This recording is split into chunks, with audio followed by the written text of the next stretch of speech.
What if your language model is too smart to be useful? In political communication, we often want to know, does expressing humility actually make arguments more persuasive?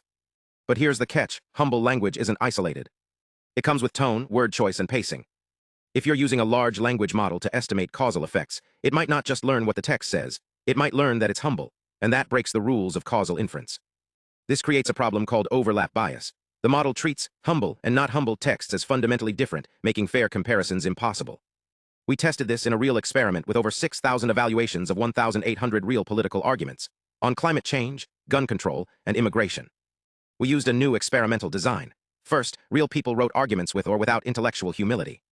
Then different people edited them, changing only the humility while keeping everything else, tone, structure, even typos, identical. This gave us apples-to-apples comparisons. The result? Humble language does reduce perceived aggression, which is good for civil discourse. But it also makes the argument seem less informative and less persuasive.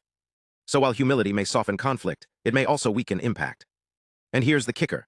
Simple bag-of-words models outperformed complex LLMs in estimating this effect, because they didn't fall into the trap of encoding the treatment itself. Big isn't always better. Sometimes the best causal inference comes not from black box AI, but from careful design. This isn't just about humility. It's about how we study any linguistic treatment, and why smarter models can still get causality wrong. If you care about trustworthy AI in social science, this is a game changer.